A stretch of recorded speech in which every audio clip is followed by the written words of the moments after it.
Hey, welcome everyone. My name's Eloisa Ramos, and I am here with my friend Teresa and my daughter Sonia. And we're studying the text of A Course in Miracles. Today we are going to read from chapter 11, God or the Ego, and we left off on section 2, the invitation to healing. Okay, I'll start with paragraph 1. If sickness is separation, the decision to heal and to be healed is the first step towards recognizing what you truly want. Every attack is a step away from this, and every healing thought brings it closer. The Son of God has both Father and Son because he is both Father and Son. To unite having and being is to unite your will with his. For he wills you himself, and you will yourself to him, because in your perfect understanding of him, you know there is but one will.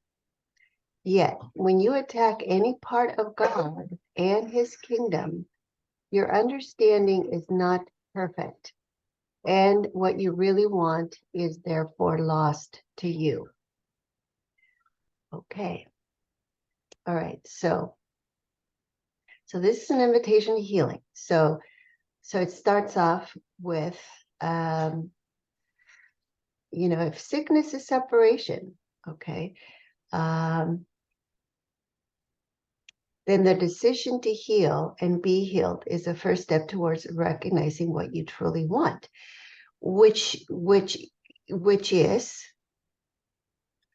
what we want is to recognize the truth, right? We want to accept the atonement that the separation never happened, because that would be healing the sickness. Because if sickness is separation, then undoing the separation is what healing is. So the decision to heal is a decision it's a first step towards undoing the separation. And it is a recognition of what we truly want, because otherwise we are misperceiving what we want to be sickness and separation. And that's what we will experience. That's what will project and manifest as our experience, which is what we don't want.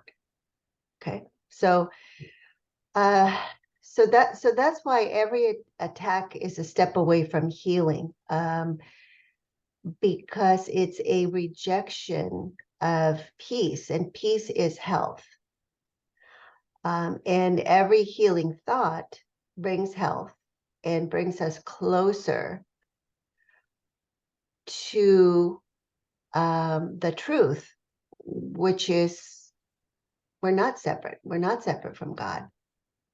So 3, the Son of God, okay, capital S, Son of God, has both Father and Son, because he is both Father and Son. That just means that we are created by the Father, but we were also given creative power to create like the Father, and therefore we would also be Father. Not to our Father, but to our own creations. But until the mind is healed, then the mind is not whole, and would then be miscreating instead of creating with the will of God. Okay, so 4, to unite having and being is to unite your will with his, for he wills you himself. And these are all capitalized here.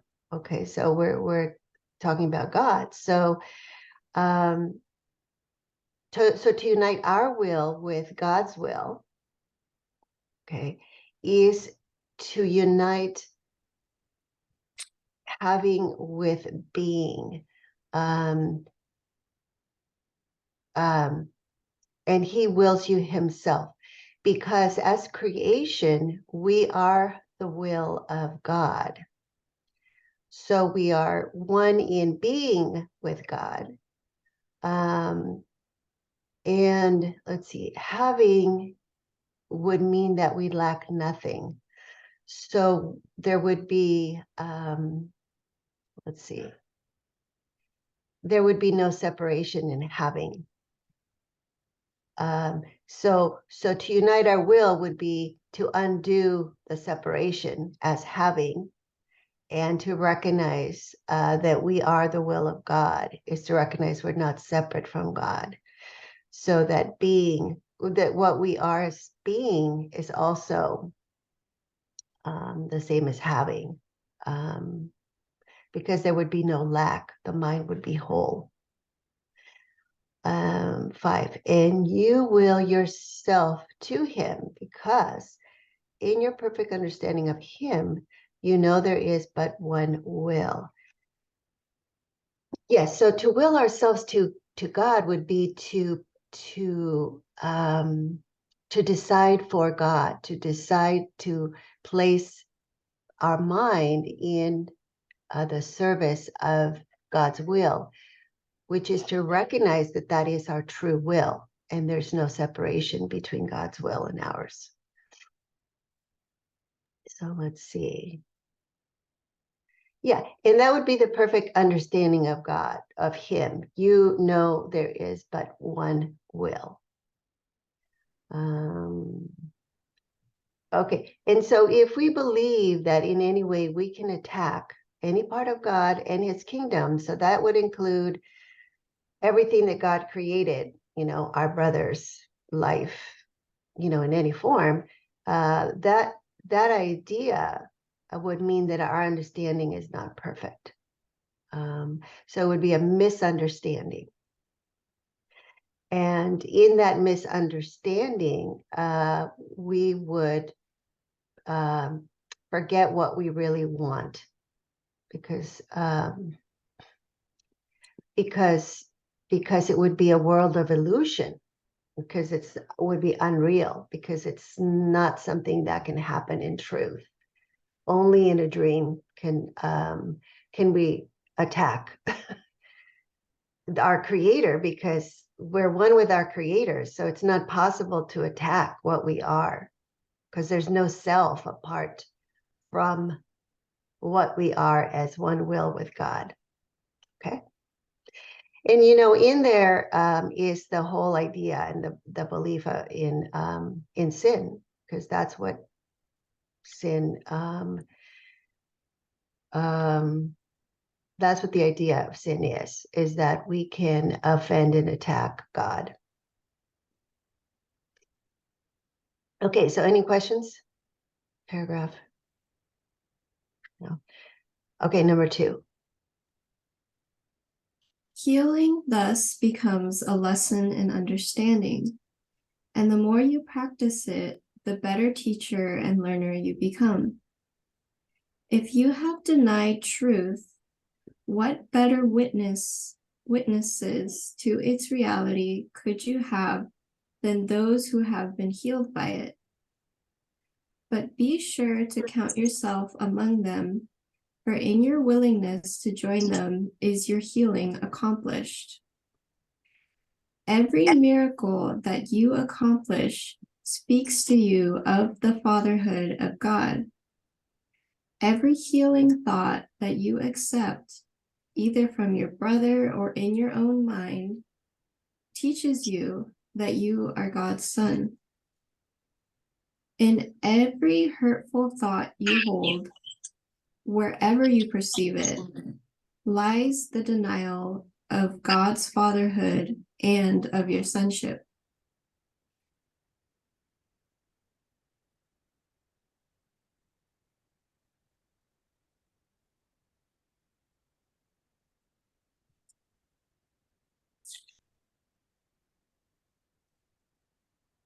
So if healing is really a decision for love, which is God, healing thus becomes a lesson in understanding. And the more you practice it, the better teacher and learner you become.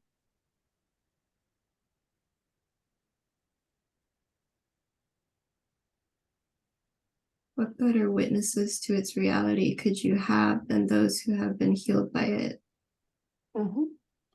So the witnesses that I see to healing, whether it's could be just a stranger on a street or somebody close to me, or even in myself, that would be the miracle, which is the change in from wrong perception to right perception. Mm-hmm. And that would be understanding that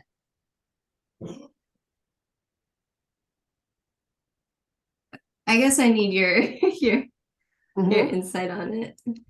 Yeah, well, you said that it's a lesson in understanding, right? And you said love. Mm-hmm. Okay. And the miracles come from love. So healing is a witness to the miracle and to the love that is the source of it. Okay. And the more we practice the change in mind that you were talking about through forgiveness, the more that we learn that that's the truth of what we are, that we are love because God is our source, and that is the only real power that there is in the world. And the miracle witnesses to that. Okay. Because there's no other power that can let's see, because it undoes quote unquote the sickness and the so-called laws of the world. So it's a power that's beyond time. And remember that this is the chapter on God or the ego. So healing is a witness to the thoughts of God and their power that come from love, that is love. Okay. If we deny that truth, then we experience sickness. And so what healing is it's undoing the denial of the truth, which is the sickness. And that's why 2 says, what better witnesses to its reality of the truth, of love, of God, of, the will of God, of what we are, could you have than those who have been healed by it?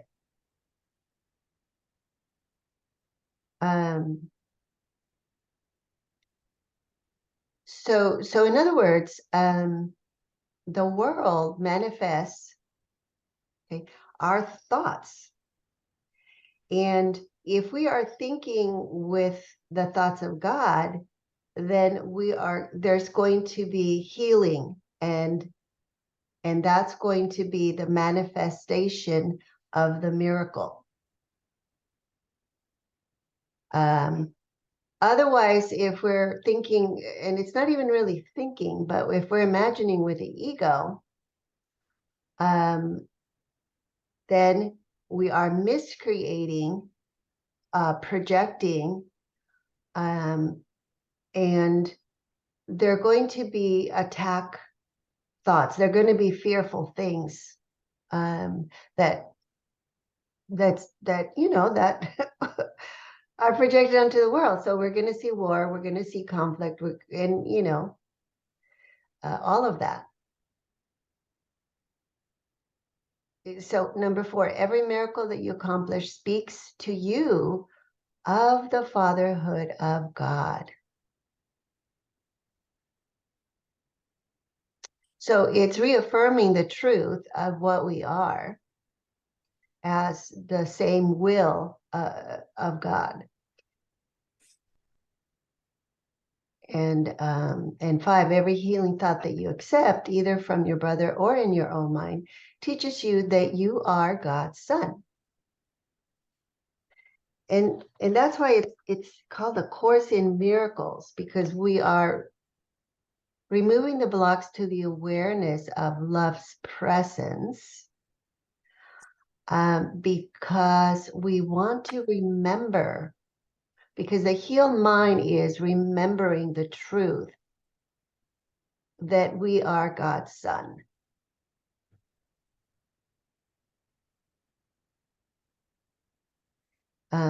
And in every hurtful thought you hold, which would be the grievances, the attack thoughts, wherever you perceive it, whether it's, in the world or it's just a thought in our mind, lies the denial of God's fatherhood and of your sonship.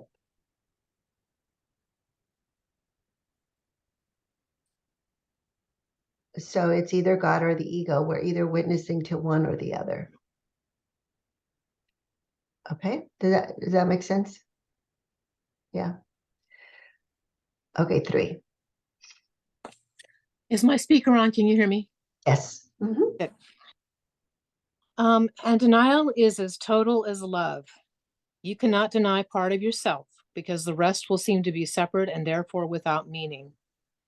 And being without meaning to you, you will not understand it. To deny meaning is to fail to understand. You can heal only yourself, for only God's Son needs healing. You need it because you do not understand yourself and therefore know not what you do. Having forgotten your will, you do not know what you really want. Interesting, that mimics what's in the Bible. They know not what they do. Mm-hmm. You know not what you do. Mm-hmm. It's interesting how sometimes the phrases are similar. Yes. Yeah. Mm-hmm. This one voice. Mm-hmm. Yeah. Yeah, I guess basically for me, this is really, when you look at it, God or ego, this is what it's talking about, is that when we are acting in an unloving way or put up any problems or perceptions or attack situations, then we're denying love and we're denying God and we're denying that we're his son. And that's a place of suffering and unhappiness. And he's basically saying it's all or nothing. If you are acting in an unloving way, then you're denying God, period. And it's a choice we make. Yes. And if you're acting in an unloving way, you do not know what you do. Okay. Right. You Like kind of line 6. in the ego and not of yourself. Yeah. Mm-hmm. Yeah. And it's a misunderstanding of yourself. So the acting is the result of not understanding yourself, not understanding what we are. So that's why the Course calls it a call for love, because we have forgotten the truth of what we are. And so what we do reflects what we believe we are, either in understanding or in misunderstanding.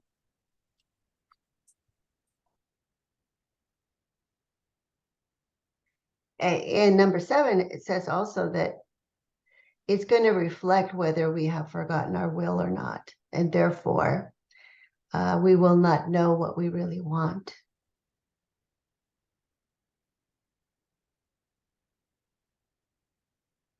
So it's a confusion, it's a confusion. We're confused. And so the mind needs healing because it has confused itself by teaching itself things that are not true.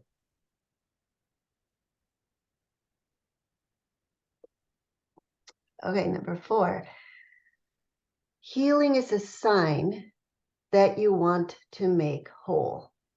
And this willingness opens your ears to the voice of the Holy Spirit, whose message is wholeness. He will enable you to go far beyond the healing you would undertake. For beside your small willingness to make whole, he will lay his own complete will and make yours whole. What can the Son of God not accomplish with the fatherhood of God in him? And yet the invitation must come from you, for you have surely learned that whom you invite as your guest will abide with you. Okay, and that would be either Holy Spirit or the ego, who we invite as our guest in our mind. Let's see, I was just listening to the lesson for the day, and see, I think David Hoffmeister was reading from chapter 12, and he was, let me see. Yes, but he was also talking about levels of mind, because he received insight on the levels of mind, and he was explaining that the belief level, where the ego, that's the domain of the ego, is not, it's not the deepest level of the mind. The deeper level is desire, and desire is our is an invitation either to the Holy Spirit or to the ego, if we desire truth or if we desire illusion. Because what we will see in the world, what will become manifest, is what we believe. But what we believe is what we expect, and what we expect is what we invite, because that's what we want to see. And that's why the world is like a mirror. It's a world of perception where we see what we want to see.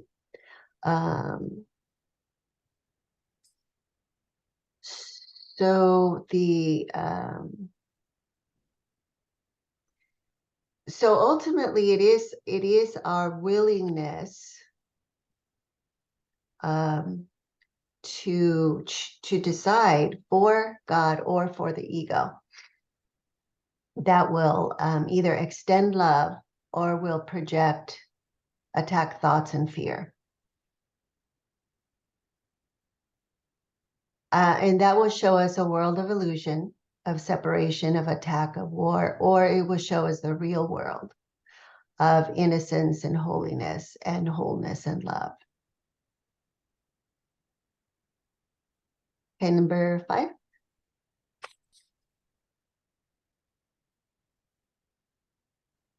Sonia? It's your turn. It's my Isn't turn. it? Or is it my turn?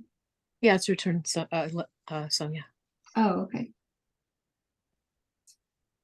The Holy Spirit cannot speak to an unwelcoming host because he will not be heard.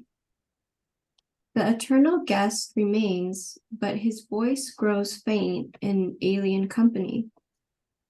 He needs your protection only because your care is a sign that you want him.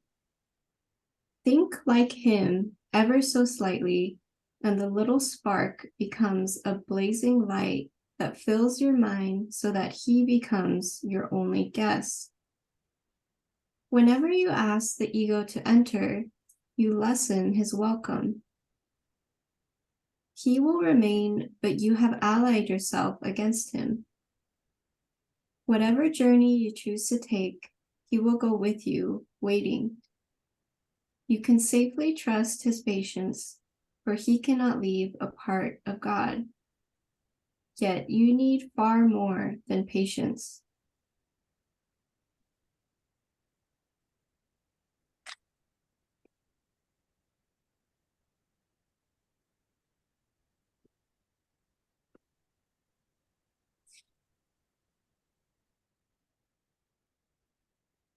Okay, so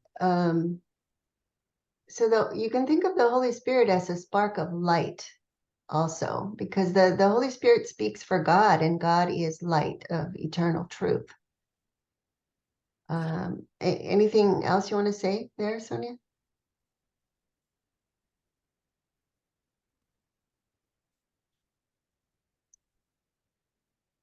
So if we're not welcoming the host, which is the Holy Spirit, we're closing the mind to its voice. So you could say that it's like pulling a curtain and not letting the sun in on the window. The eternal guest remains, the light is still there. So we all have the light. It's in our mind. Okay, that's the Holy Spirit. But in line 2, it says, his voice, capital H, capital V, grows faint in alien company. Alien company are the ego thoughts. So once we believe any of the ego thoughts, you could say that we're pulling a curtain over the light, and it becomes kind of like a dense cloud. I think it was Meister Eckhart, or there was not Eckhart Tolle. There was another book called The Cloud of Unknowing, where he called it. That's what he called it, the cloud of unknowing, this alien company. Because remember, up in the top it says, you do not know what you do. So it's that idea, is this block to the awareness of the light, which is knowing. However, the light is still there, and let's see. And it says, he needs your protection only because your care is a sign that you want him. So we want to protect, we want to give care to the thoughts that are truth, that speak for love, that speak for truth, and value them. So think like him ever so lightly, and the little spark becomes a blazing light that fills your mind so that he becomes your only guest. So the light dispels the darkness, and that alien company is that curtain that's, that pulls the shade over the light, but the light dispels the darkness. As when we are willing to think with the thoughts of God. So it's about having vigilance, and it's not always that easy, because we're used to always just focusing mostly on what we do, making ourselves responsible for what we do, but not for what we think. So generally speaking, we don't give a lot of attention to the thoughts. We end up just sort of unconsciously doing things because of what we think, and then focusing just on the results, on the effects, and then we say, oh boy, that was a mistake, but then it's after the fact. So it's about trying to back up the process so that we catch the mistake, the error, before we actually follow through with it on the doing, and dispel it before it has any effects, or before we project it. Let's see. So let's see, whatever journey you choose to take, he will go with you waiting. So he's always with us, even if we align ourselves with the ego thought system. Holy Spirit is still there. The light is still there. And because he cannot leave a part of God. So all of creation, regardless of how we want to judge ourselves or others, will still have that spark. And let's see. Yet you need far more than patience. So let's see. Okay. Yes. So you can safely trust his patience. Yes, yet you need far more than patience. I'm not sure about line 9, but anyway, it continues with paragraph 6. Teresa? You will never rest until you know your function and fulfill it. For only in this can your will and your Father's be wholly joined. To have him is to be like him, and he has given himself to you. You who have God must be as God, for his function became yours with his gift. Invite this knowledge back into your mind and let nothing that obscures it enter. The guest whom God sent you will teach you how to do this, if you but recognize the little spark and are willing to let it grow. Your willingness need not be perfect, because his is. If you will merely offer him a little place, he will lighten it so much that you will gladly let it be increased. And by this increase, you will begin to remember creation. Wow. Mm-hmm. So basically, we're never going to be at rest until we're wholly joined with our Father. Mm-hmm. And that it's just saying here that we need to start with a spark and just be willing. And as we are willing, then nothing, eventually he'll lighten that so much and increase it so much that we'll begin to remember who we really are. Mm-hmm. Mm-hmm. Mm-hmm.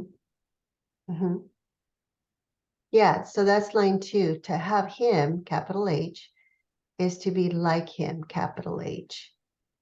And he has given himself to you. So to clarify, I have a question on the yeah. first line. To know your function and fulfill it. Mm-hmm. Okay, so our function is to forgive? Is that our Yeah. function? That's our function, because that's an act Okay. of love. Okay. Okay. And remember, we were talking about doing. So an act of love comes from a thought of love. Okay. And the thoughts of love are the Holy Spirit. So that's our teacher. So to have him as our teacher is to be like him. Okay. The same capital H God, because it's all just one will. And he has given himself to you. So God gives himself to us through the voice for God, which is the Holy Spirit. And to have Holy Spirit in our mind is to be like him, like the Holy Spirit, a holy, whole mind that has not forgotten knowledge, because the Holy Spirit is our link to knowledge, to truth. So to know our function and to fulfill it is to remember what we are as the Son of God, as the, as the creation of God, the same will, which is what the joining is here in the will. And so it's in the sharing of the power of God. It's in the recognition that there is no separation there. So that's why it talks about later on. It says, I mean, think about the little spark, but also,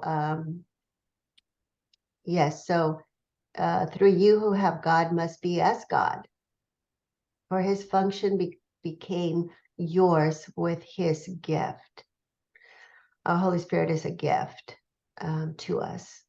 So, because remember, that was the answer. The Holy Spirit was given to us as the answer to the error, which was the belief, the ego, the belief in separation.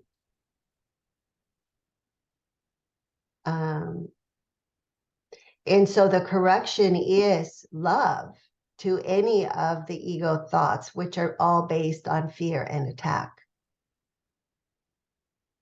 And that's why our function is forgiveness, because it's an act of love. And through that process of forgiveness, the mind opens to the knowledge of the truth of what we are, because it's a reinforcing loop. So we're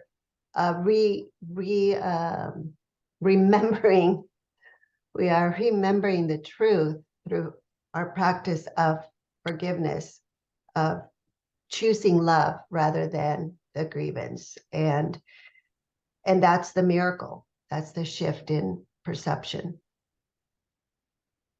from separation to oneness. Okay. Yeah, in line 8, and by this increase, you will begin to remember creation, because on earth we heal and in heaven we create. So the joining of the will, the recognition that we are one will with God, is what remembering creation is, because because then we would be out of time, and the mind would recognize it is one with God. So it would be a whole mind that remembers creation. Okay, number 7. Would you be hostage to the ego or host to God? You will accept only whom you invite. You are free to determine who shall be your guest and how long he shall remain with you. Yet this is not real freedom, for it still depends on how you see it.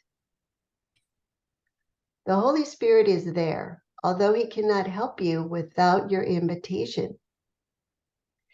And the ego is nothing, whether you invite it in or not. Real freedom depends on welcoming reality, and of your guests, only the Holy Spirit is real.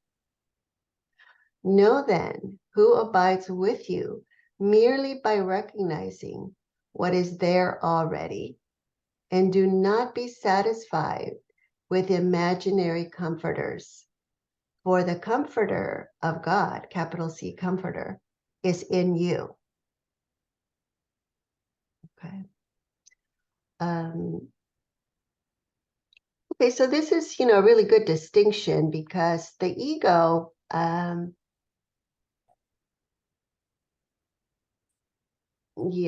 the mind, when we entertain ego thoughts, those thoughts are a little bit like being taken hostage. That's why he uses the word hostage. Would you be hostage to the ego? Because there's a lot of force, effort, demand, control, because it's all fear. They're all fear-based thoughts, attack thoughts. But the thoughts of God, they are, because they're all loving, there is the idea of the mind opening up willingly and welcoming in love. So there's a sense of there's there's the sense of complete freedom, right? Of this is truly what I want.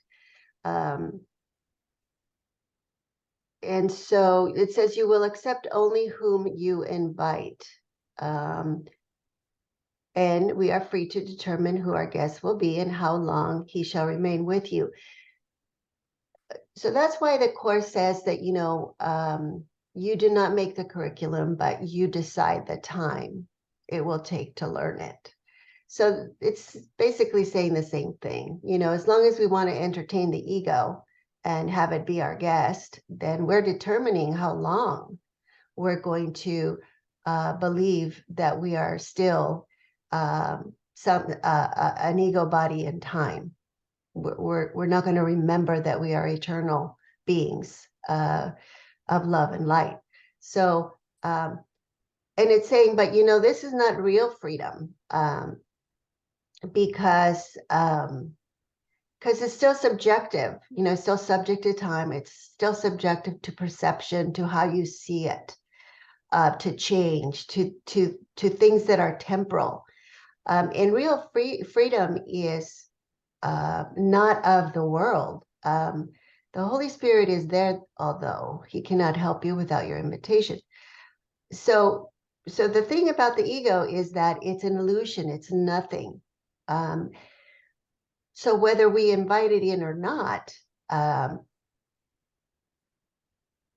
it's still a dream. It's still unreality. So our only true will is the one that decides for the Holy Spirit, because that's the only reality that there is.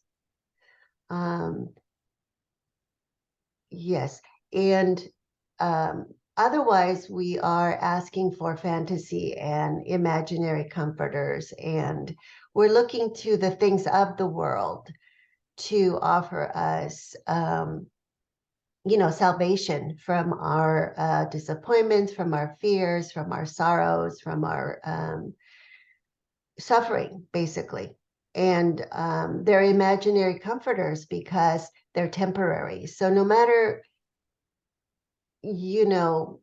what it is, sometimes, people find comfort in watching soap operas. Sometimes people find comfort in going out and having a drink or whatever. It's all just temporary. So it's all not, it's not going to last. So that's why it says, do not be satisfied with imaginary comforters. For the comforter of God is in you. So the world cannot offer us true comfort. Okay. Okay, so anything else there? That was a small section. Yeah. So that's I don't know. It seems to me the whole section is truly an invitation to healing, and it actually talks about how to do that. But I really like the first line of that last paragraph. Are you hostage to ego or host to God? That pretty much sums it up. yes, it does. And it begins Yeah. to talk about freedom here because the Course Yes. also talks about imprisonment of will. And basically to be a hostage to the ego is to imprison our true will, to imprison our will. Because we are not truly choosing what is real. So any choices that we make in the world are not real choices. They're all the same. They're all not real because they're all temporal. Yeah. Okay. Okay. So anything else, Teresa? Sonia? No. Okay. All right. So thank you. And we'll see you next time. Thank you for joining.